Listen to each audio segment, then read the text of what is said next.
20 minutes more. എല്ലാവരും paper type ചെയ്തിട്ട് എഴുതണേ. Welcome to Entri commerce. ഇങ്ങനൊരു സംഭവം കേട്ട് കഴിഞ്ഞാൽ ആരാണെങ്കിലും ഒന്ന് ടെൻഷൻ ആകും. പ്രത്യേകിച്ച് അക്കൗണ്ടൻസി എക്സാം ആണെന്നുണ്ടെങ്കിൽ. അതെന്താണെന്നറിയാവോ? ഈ ബാലൻസ് ഷീറ്റ് എന്ത് ചെയ്താൽ ടാലി ആവില്ല. അപ്പോൾ ഇതിന് പരിഹരിക്കാനായിട്ട് നമുക്ക് എന്തെങ്കിലും വഴികളുണ്ടോ മിസ്സേ? അല്ലെങ്കിൽ എങ്ങനെയാണ് നമുക്ക് ഇതൊന്ന് ഈ ബാലൻസ് ഷീറ്റ് ടാലി ആകുന്നില്ല എന്നുള്ള പ്രശ്നം ശരിയാക്കാൻ പറ്റുക? നമ്മൾ എത്ര പഠിച്ചെന്ന് പറഞ്ഞാലും ചില സമയങ്ങളിൽ അത് അങ്ങനെയാണ്. അപ്പോൾ അതെന്താണെന്നൊന്ന് വിശകലനം ചെയ്താലോ ഇന്നത്തെ വീഡിയോയിൽ? ഓക്കെ, അപ്പോൾ ഇതിൽ നമ്മൾ പ്രധാനമായിട്ട് ശ്രദ്ധിക്കേണ്ടത് 3 സ്റ്റേജസ് ആയിട്ട് നമ്മൾ ഇതിനെ ഒന്ന് മനസ്സിലാക്കണം. ഒന്നാമത്തെ കാര്യം, ബാലൻസ് ഷീറ്റ് അല്ലെങ്കിൽ ഒരു പക്ക ഫിനാൻഷ്യൽ സ്റ്റേറ്റ്മെൻറ്റ്സ് പ്രിപ്പയർ ചെയ്യേണ്ട ക്വസ്റ്റ്യൻ ആണ് നിങ്ങൾക്ക് കിട്ടിയിരിക്കുന്നതെങ്കിൽ 3 സ്റ്റേജസ് ആയിട്ടാണ് നമ്മളിവിടെ കാര്യങ്ങൾ ശ്രദ്ധിക്കേണ്ടത്. ഒന്നാമത്തത് ക്വസ്റ്റ്യൻ വായിക്കുന്ന സമയത്ത്. രണ്ടാമത്തെ കാര്യം നമ്മൾ ശ്രദ്ധിക്കേണ്ടത് ഇത് ആൻസർ അറ്റൻഡ് ചെയ്ത് തുടങ്ങുന്ന സമയത്ത്. മൂന്നാമത്തെ സ്റ്റേജാണ് നമ്മളിത് ചെയ്ത് കഴിഞ്ഞിട്ടുള്ള കാര്യങ്ങൾ. അപ്പോൾ ആദ്യത്തെ സ്റ്റേജ് നമുക്ക് പറയാം. ഈ ക്വസ്റ്റ്യൻ കിട്ടി കഴിയുമ്പോൾ തന്നെ നമ്മൾ എല്ലാവരും ക്വസ്റ്റ്യൻ ഒന്ന് വായിച്ച് നോക്കും അല്ലേ? അഡ്ജസ്റ്റ്മെൻറ്റ്സ് ഒക്കെ അറിയാവുന്നതൊക്കെ തന്നെയാണോ, എങ്ങനെയാണ്, എന്തൊക്കെയാണ് ചെയ്യാനുള്ളത്? അപ്പോൾ ഇങ്ങനെ വായിച്ച് നോക്കുന്ന സമയത്ത് വായന കഴിഞ്ഞിട്ട് നിങ്ങൾ ആദ്യം ചെയ്യേണ്ടത് തന്നിരിക്കുന്ന ട്രയൽ ബാലൻസ് ഉണ്ടല്ലോ, ഡെബിറ്റും ക്രെഡിറ്റിൻ്റെയും ഒരു സമ്മറി, ഇത് നമ്മളൊന്ന് നോക്കണം. എന്ന് വെച്ചാൽ വെറുതെ നോക്കുകയല്ല ചെയ്യേണ്ടത്, കൃത്യമായിട്ട് ഐറ്റംസ് ഡെബിറ്റ് ബാലൻസ് ഉള്ളത് ഡെബിറ്റിലും ക്രെഡിറ്റ് ഉള്ളത് ക്രെഡിറ്റിലും ആണ് തന്നിരിക്കുന്നത് നോക്കുക. അങ്ങനെയാണെന്ന് ഓക്കെ ആയി കഴിഞ്ഞാൽ, ഇനി അഥവാ വ്യത്യാസം വന്നിട്ടുണ്ട്, ഇപ്പോൾ ഫോർ എക്സാമ്പിൾ ഫർണിച്ചർ എന്ന് പറയുന്ന ഡെബിറ്റ് ഐറ്റം ഒരു പക്ഷേ പ്രിൻറ്റിംഗ് മിസ്റ്റേക്ക് ഒക്കെ ആയിട്ട് ക്രെഡിറ്റിൽ കാണിക്കാം. അങ്ങനെയാണെന്നുണ്ടെങ്കിൽ നമ്മൾ അതിനൊന്ന് കറക്റ്റ് ചെയ്യാം.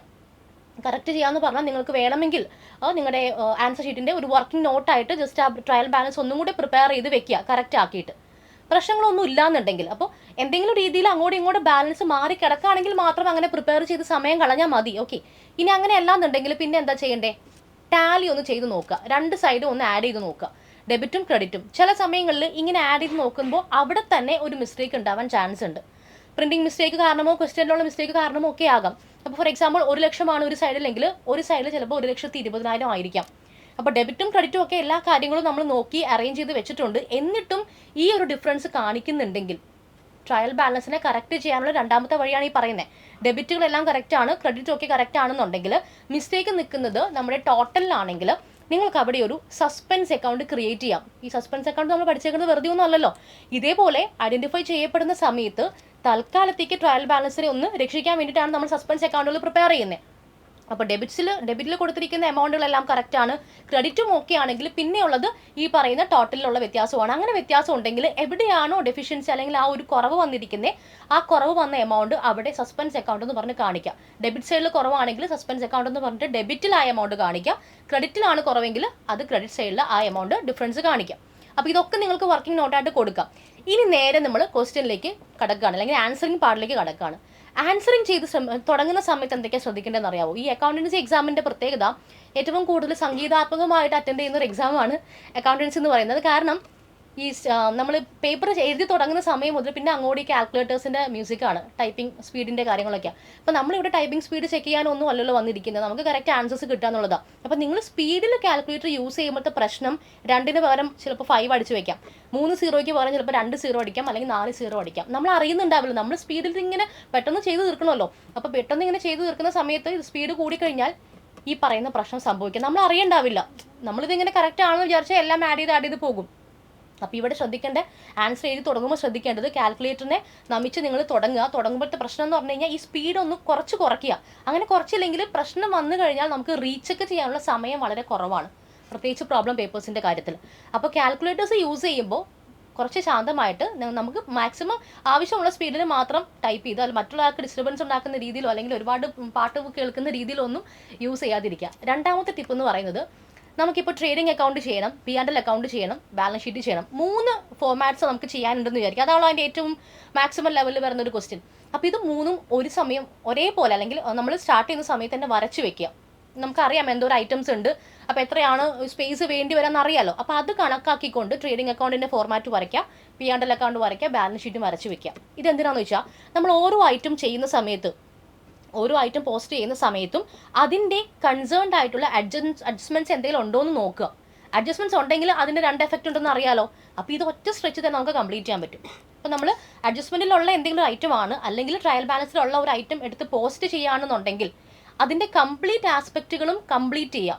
ട്രേഡിങ്ങിൽ കൊടുക്കാനുണ്ടെങ്കിൽ അവിടെ കൊടുക്കുക, അതിന് P&L അക്കൗണ്ടിൽ എഫക്റ്റ് ഉണ്ടെങ്കിൽ അത് കൊടുക്കുക, ബാലൻസ് ഷീറ്റിൽ എഫക്റ്റ് ഉണ്ടെങ്കിൽ അതും കൊടുക്കുക. അപ്പോൾ ആ കംപ്ലീറ്റ് ആയിട്ട് ആ ഒരു ഐറ്റത്തിൻ്റെ ട്രാൻസാക്ഷൻസ് എല്ലാം നമ്മൾ പോസ്റ്റ് ചെയ്ത് കഴിഞ്ഞു. ഇനി വീണ്ടും തിരിച്ചു വന്നുകൊണ്ട് ഈ ഐറ്റത്തിൻ്റെ അഡ്ജസ്റ്റ്മെൻറ്റ് നമ്മൾ ചെയ്തില്ലല്ലോ എന്ന് ഓർക്കേണ്ട കാര്യമില്ല. അപ്പോൾ ഇതാണ് നമ്മൾ എക്സാം എഴുതി തുടങ്ങുന്ന സമയത്ത് ശ്രദ്ധിക്കേണ്ടത്. എല്ലാ ഫോർമാറ്റും ഒരുമിച്ച് വരച്ചു വയ്ക്കുക. ഓരോ പോസ്റ്റിങ്ങും കംപ്ലീറ്റ് ചെയ്ത് കഴിഞ്ഞ് മാത്രം അടുത്ത ഐറ്റത്തിലേക്ക് മൂവ് ഓൺ ചെയ്യുക. മൂന്നാമത്തെ ടിപ്പ്, റൈറ്റിംഗ് സ്റ്റേജിൽ ശ്രദ്ധിക്കേണ്ട മൂന്നാമത്തെ കാര്യം, ഓരോ ഐറ്റവും കഴിഞ്ഞ് കഴിയുമ്പോൾ എഴുതി നമ്മൾ പോസ്റ്റിംഗ് കഴിഞ്ഞു എന്ന് ഉറപ്പാക്കിയാൽ അത് വെട്ടിക്കളയാം. ജസ്റ്റ് ഒന്ന് വെട്ടിക്കളയാം. പിന്നീട് വായിക്കാൻ പാകത്തിന് ഒരു ക്ലാരിറ്റി ഉണ്ടാവണം. അല്ലാത്തടത്തോളം നമുക്ക് മനസ്സിലാക്കാൻ വേണ്ടിയിട്ട് ജസ്റ്റ് ഒന്ന് വെട്ടിക്കളയാം. അപ്പോൾ നമുക്കറിയാം ആ ഐറ്റം കഴിഞ്ഞു, ഇനി അടുത്തേക്ക് മൂവ് ഓൺ ചെയ്യാം. ഇങ്ങനെ കാൽക്കുലേറ്റർ സൗമ്യമായിട്ട് യൂസ് ചെയ്തുകൊണ്ട് കൃത്യമായിട്ട് ഈ പറയുന്ന ഫോർമാറ്റുകളൊക്കെ വരച്ച് ഒരേപോലെ ഇത് കംപ്ലീറ്റ് ചെയ്ത് നിർത്തിക്കഴിഞ്ഞാൽ പിന്നെ ഒരു റീചെക്കിൻ്റെ ആവശ്യം ഈ സ്റ്റേജിൽ വരുന്നില്ല. നമ്മൾ ബാലൻസ് ഷീറ്റ് വരെ ചെയ്ത് കഴിഞ്ഞു. ഇവിടെയാണ് പ്രശ്നം. ബാലൻസ് ഷീറ്റിൽ അവസാനത്തെ വാല്യൂ ഒന്ന് നമ്മൾ ഈക്വൽ ടു ഈ പറയുന്ന കാൽക്കുലേറ്റർ അടിക്കുന്ന സമയത്തുള്ള ടെൻഷൻ ഉണ്ടല്ലോ, ആ ടെൻഷൻ അതിലേക്കാളും വലിയ ടെൻഷനാണ്. അപ്പോൾ എന്താ ചെയ്യേണ്ടത്? ഇൻ കേസ് നമ്മുടെ ബാലൻസ് ഷീറ്റ് ടാലി ആയിട്ടില്ലെങ്കിൽ ഇനി എന്ത് ചെയ്യാം? ഇപ്പോൾ നമ്മൾ എല്ലാ കെയറും എടുത്തു, ട്രയൽ ബാലൻസ് ചെക്ക് ചെയ്തു, ചെയ്യുന്ന സമയത്ത് ഇപ്പോൾ മിസ് പറഞ്ഞ കാര്യങ്ങളൊക്കെ അത് ഫോളോ ചെയ്തിട്ടുണ്ട്. അടുത്ത സ്റ്റേജിൽ ബാലൻസ് ടാലി ആകുന്നില്ല, എന്താ ചെയ്യുക? ഡിഫറൻസ് നോക്കൂ അല്ലേ? നമ്മൾ രണ്ട് രീതിയിലാണ് നമുക്ക് ഇവിടെ ഒരു എളുപ്പ വഴിയുള്ളത്. ഒന്നാമത്തെ കാര്യം, ഡിഫറൻസ് നോക്കുമ്പോൾ നമുക്ക് എത്രയാണോ ഡിഫറൻസ് വരുന്നത് അതേ എമൗണ്ട്, ആ എക്സാക്ട് എമൗണ്ടിൻ്റെ എന്തെങ്കിലും ഐറ്റം വിട്ടു പോയിട്ടുണ്ടോ എന്ന് നമുക്ക് ക്വസ്റ്റ്യൻ പേപ്പറിൽ പോയിട്ട് നോക്കാം. അപ്പോൾ അവിടെ ഓൾറെഡി നമ്മൾ ചെയ്ത കാര്യങ്ങളൊക്കെ മാർക്ക് ചെയ്തിട്ടുണ്ടല്ലോ. അപ്പോൾ ഇൻ കേസ് എന്തെങ്കിലും വിട്ടുപോയിട്ടുണ്ടെങ്കിൽ ഇതേപോലത്തെ ഒരു എക്സാക്ട് എമൗണ്ട് ഉണ്ടെങ്കിൽ, ഭാഗ്യം ഉണ്ടെങ്കിൽ കേട്ടോ, ഇങ്ങനെ തന്നെ എപ്പോഴും ആകണമെന്നില്ല, ഒരു പക്ഷേ വിട്ടുപോയിട്ടുണ്ടെങ്കിൽ അവിടെ കാണാം. അപ്പോൾ അത് നമുക്ക് എവിടെയാണോ അതിൻ്റെ പോസ്റ്റിംഗ് ഒക്കെ കൊടുക്കേണ്ടത് അത് കൊടുത്തു കഴിഞ്ഞാൽ ഒരു പക്ഷേ ശരിയാകും. ഇനി ഇൻ കേസ് ഇങ്ങനെ ഒരു ഫിഗർ നമുക്ക് ഫൈൻഡ് ഔട്ട് ചെയ്യാൻ പറ്റുന്നില്ല, ഫോർ എക്സാമ്പിൾ ബാലൻസ് ഷീറ്റിൻ്റെ ഒരു സൈഡിൽ കിട്ടുന്ന എമൗണ്ടും മറു സൈഡിൽ കിട്ടുന്ന എമൗണ്ടുമായിട്ട് ഒരു 5,000 ഡിഫറൻസ് ഉണ്ടെന്ന് വിചാരിക്കാം. ഈ 5,000ൻ്റെ എക്സാക്ട് എമൗണ്ട് വരുന്ന ഒരു ഐറ്റവും നമുക്ക് ക്വസ്റ്റ്യനിൽ തന്നിട്ടില്ല. ഇനിയിപ്പോൾ എന്താ ചെയ്യാൻ പറ്റുക? സസ്പെൻസ് അക്കൗണ്ട് നമ്മൾ ക്രിയേറ്റ് ചെയ്തിട്ടുണ്ടെങ്കിൽ, അതായത് ട്രയൽ ബാലൻസിലെ ആഡിങ് മിസ്റ്റേക്കിനെ അല്ലെങ്കിൽ അതിനെ നമുക്ക് ന്യൂട്രലൈസ് ചെയ്യാൻ വേണ്ടി നമ്മൾ ഏതെങ്കിലും രീതിയിൽ സസ്പെൻസ് അക്കൗണ്ട് ക്രിയേറ്റ് ചെയ്തിട്ടുണ്ടെങ്കിൽ ആ സസ്പെൻസ് അക്കൗണ്ടിനെ അതേപോലെ തന്നെ ഇവിടെ കാണിക്കണം. അത് മറന്നു പോകരുത്. ട്രയൽ ബാലൻസ് സെറ്റ് ചെയ്ത സമയത്ത് നമ്മൾ സസ്പെൻസ് അക്കൗണ്ട് ക്രിയേറ്റ് ചെയ്തിട്ടുണ്ടെങ്കിൽ ഡെബിറ്റിലാണ് നമ്മൾ സസ്പെൻസ് അക്കൗണ്ടിൻ്റെ എമൗണ്ട് എഴുതിയിരിക്കുന്നതെങ്കിൽ അസറ്റ് സൈഡിലേക്ക് അത് എടുക്കാം. ക്രെഡിറ്റിലാണെന്നുണ്ടെങ്കിൽ ലയബിലിറ്റി സൈഡിൽ സസ്പെൻസ് അക്കൗണ്ട് എന്ന് പറഞ്ഞിട്ട് ആ എമൗണ്ട് കാണിക്കാം. മൂന്നാമത്, ഇതിൽ രണ്ടിലൊന്നും നമുക്ക് ബാലൻസ് ടാലി ആക്കാൻ പറ്റുന്നില്ലെങ്കിൽ മൂന്നാമത്തെ ഒരു കാര്യമാണ്, ഇത് മിക്കവാറും കുട്ടികൾ ആരും ചെയ്യാറില്ല. എനിക്ക് തോന്നുന്നു അങ്ങനെ ക്ലാസ്സുകളിലും വലിയ കാര്യമായിട്ട് പറഞ്ഞു കൊടുത്തിട്ടുണ്ടാവില്ല ഈ ഒരു മൂന്നാമത്തെ ടിപ്പ് എന്ന് പറയുന്നത്. ഡിഫറൻസ് നോക്കുക. നമ്മുടെ ബാലൻസ് ഷീറ്റിൻ്റെ രണ്ട് സൈഡിലും വരുന്ന ഡിഫറൻസുകൾ നോക്കുക. ഇപ്പോൾ ഒരു 1000 രൂപയുടെ ഡിഫറൻസ് ആണെന്ന് വിചാരിക്കാം. ഈ 1000ൻ്റെ പകുതി എടുക്കുക. ഈ 1000ൻ്റെ പകുതി എടുക്കുക എന്ന് പറഞ്ഞാൽ 500 രൂപയാണ്. ഈ 500 രൂപയുടെ ഒരു ഐറ്റം എവിടെയെങ്കിലും മാറിപ്പോയിട്ടുണ്ടോ എന്ന് ചെക്ക് ചെയ്യണം. അതായത് 500 രൂപയുടെ ഏതെങ്കിലും ഐറ്റം ഉണ്ടോ എന്ന് ആദ്യം നോക്കുക. 1000 ബാലൻസ് ഷീറ്റിൻ്റെ ഡെബിറ്റും ക്രെഡിറ്റും അല്ലെങ്കിൽ ലയബിലിറ്റി സൈഡും അസറ്റ് സൈഡും തമ്മിലുള്ള ഡിഫറൻസ് ഉണ്ടെങ്കിൽ ആ 1000നെ 2 കൊണ്ട് ഡിവൈഡ് ചെയ്യുക. അപ്പോൾ 2000 ആണെന്നുണ്ടെങ്കിൽ 1000 കിട്ടും, 1000 ആണെന്നുണ്ടെങ്കിൽ 500 കിട്ടും. ഈ കിട്ടുന്ന ഫിഗർ ഉണ്ടല്ലോ, ഈ 500 ഏതെങ്കിലും ഐറ്റത്തിൽ വരുന്നുണ്ടോ എന്ന് ചെക്ക് ചെയ്യാം. ഇതെന്താണെന്ന് വെച്ച് കഴിഞ്ഞാൽ ഇതിനാണ് നമ്മൾ ഹാഫ് ദ റൂൾ എന്നൊക്കെ പറയാറുണ്ട്, അങ്ങനെ ഒരു പേരിന് വേണ്ടിയിട്ട്. ഈ 500 for example insurance premium paid, അതെന്താ സംഭവം? P&L അക്കൗണ്ടിൻ്റെ ഡെബിറ്റ് സൈഡിൽ എക്സ്പെൻസ് ആയിട്ട് കാണിക്കേണ്ട കാര്യമാണ് ഇൻഷുറൻസ് പ്രീമിയം പെയ്ഡ് എന്ന് പറയുന്നത്. അത് 500 രൂപയാണെന്ന് വിചാരിക്കാം. ഈ 500 രൂപ അബദ്ധത്തിൽ ഡെബിറ്റിൽ എഴുതുന്നതിന് പകരം നമ്മൾ ക്രെഡിറ്റ് സൈഡിൽ, റവന്യൂ സൈഡിൽ അല്ലെങ്കിൽ ഇൻകം സൈഡിൽ കൊണ്ടുപോയി എഴുതി വെച്ചു. അപ്പോൾ എന്താ അതിൻ്റെ ഒരു എഫക്റ്റ്? ഡെബിറ്റ് സൈഡിൽ അല്ലെങ്കിൽ എക്സ്പെൻസ് സൈഡിൽ വരേണ്ട ഒരു 500 വന്നിട്ടില്ല, പകരം ക്രെഡിറ്റ് സൈഡിൽ വരേണ്ടാത്ത ഒരു 500 കയറി വന്നിട്ടുണ്ട്. അപ്പോൾ ഇതിൻ്റെ എഫക്റ്റ് എന്താണെന്ന് അറിയാവോ? 1000 രൂപയുടെ ഡിഫറൻസ്. അതാണ് ബാലൻസ് ഷീറ്റിൽ വന്നിരിക്കുന്നത്.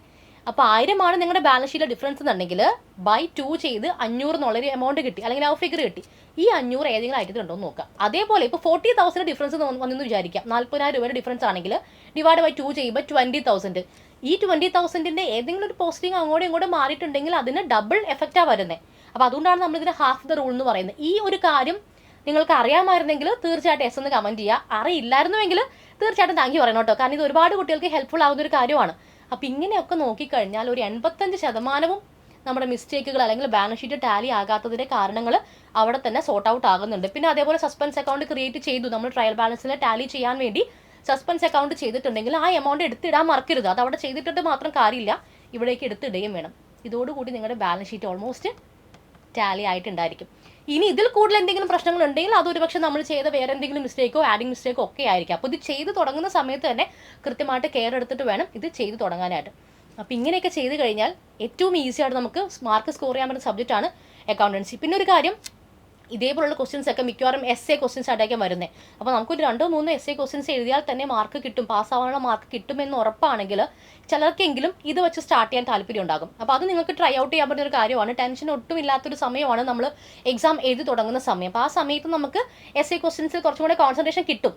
മറ്റേതാണെങ്കിൽ നമുക്ക് ലാസ്റ്റിലോട്ട് എത്തുമ്പോൾ ഇത്രയും വലിയ ക്വസ്റ്റ്യൻ ഒക്കെ ചെയ്യാൻ സമയത്ത് അയ്യോ ശരിയായില്ലല്ലോ, ഇനി അടുത്തൊരു ക്വസ്റ്റ്യൻ കൂടെ ചെയ്യാൻ നിൽക്കുവാണ് എന്നൊക്കെ വിചാരിച്ച് നമ്മൾ ആകെ ടെൻഷൻ. അപ്പോൾ ഇത് ആദ്യമേ നിങ്ങൾക്ക് ചെയ്യാൻ പറ്റുകയാണെന്നുണ്ടെങ്കിൽ കുറച്ചുകൂടി എളുപ്പമായിരിക്കും. പിന്നെ ചിലർക്ക് ആ ഒരു സ്ട്രക്ചർ ഫോളോ ചെയ്ത് പോകുന്നത് തന്നെയായിരിക്കാം എളുപ്പം. അത് നിങ്ങളുടെ വീക്ക് പോയിന്റ്സ് എന്താണ്, അല്ലെങ്കിൽ നിങ്ങൾക്ക് ഏതാണോ കുറച്ചുകൂടി എളുപ്പം എന്നുള്ളത് മനസ്സിലാക്കിയിട്ട് വേണം ഇങ്ങനെയൊക്കെയുള്ള കാര്യങ്ങൾ കുറച്ചുകൂടി ടാക്ട്ഫുൾ ആയിട്ട് നമ്മൾ കൈകാര്യം ചെയ്യാനായിട്ട്.